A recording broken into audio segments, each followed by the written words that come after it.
amongst the beautiful rolling hills of the Staffordshire moorlands, two amateur metal detectorists from Leek have made a remarkable discovery.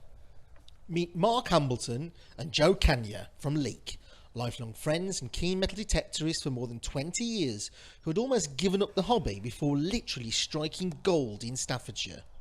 I think my dad was more behind it because we used to detect with my dad years ago when he was younger, and then he said, because we used to do fishing, so we packed in and we started fishing, and he said, what the hell are you doing fishing? Why don't you get another detector again and go out detecting, you know? He says, you could probably find your fortune kind of thing. Well, not realising what he said, you know. We didn't take you serious at first. No. We thought, well, no. We do stick with this fishing. Yeah.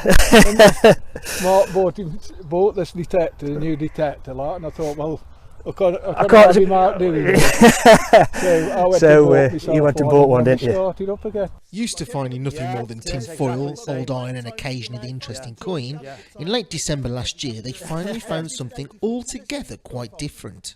Well, basically it started off, I didn't really want to come out. I was a bit off it.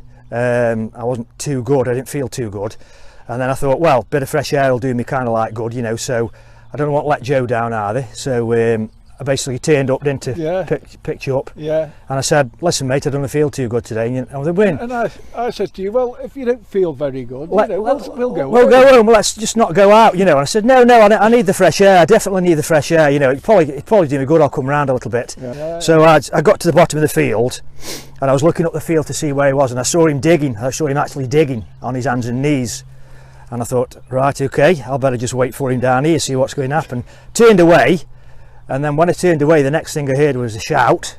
And it's when you shouted up, Mark, I think I might have found something like. I might have found something quite good here, didn't you? That's what you said. I said, I can't believe it. If it is what I think it is, this is quite good. This is it's quite a good Sunday morning out. What the pair had actually stumbled upon that cold December Sunday morning was in fact 4 pieces of rare and valuable Iron Age gold jewellery called torcs. Mark's face.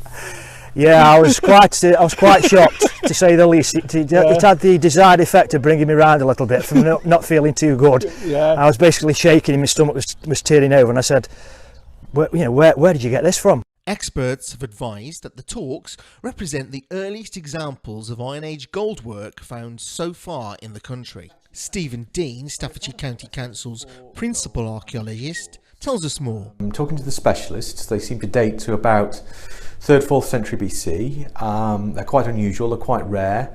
They're in an area that we don't know too much about for the Iron Age as well, so this is just before the Romans arrived. So it's quite unusual to get that kind of material in that area, to be honest. It's a bit of a surprise. We don't know what these torcs are. You know, they could be gifts, they could be trade items, they could be being brought in from as personal adornments by people that own them. So that they're coming from the continent and moving into the north of England, into Staffordshire. I'm quite certain that this will shine a light on a period of our history, 300 or 400 years before Christ was born, before the Romans were here, and find out what we actually were, how the Celts were and everything else. So it'll really shine a fresh light that children and adults alike will be able to learn a fresh view of Staffordshire over 2,500 years ago.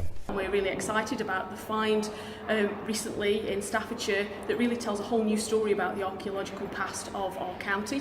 It's going to be absolutely brilliant to have it at the Potteries Museum and Art Gallery, which is the repository for all archaeological finds in Stoke-on-Trent and Staffordshire. We are sort of keeping in close contact with our colleagues in Stoke-on-Trent Archaeology, in the Stoke Museum, at the Potteries Museum, but also with Historic England and the Portable Antiquities Scheme. We've all come together for this, so it's a great example of partner working. The torcs will now be examined further by experts and their findings shared in the archaeological community. Now, this is probably the earliest examples of gold work in this country from the Iron Age.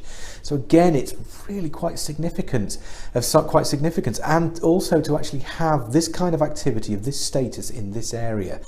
There's a lot more questions that we can ask of this hoard. There's going to be more work to do when it's declared treasure trove. And we'll be there to help make sure that this is kept for the country and Staffordshire, because it really is a magical find. something that we can all be proud of, and to find such gold so early from our history has never ever happened before. This is unique, it's magical.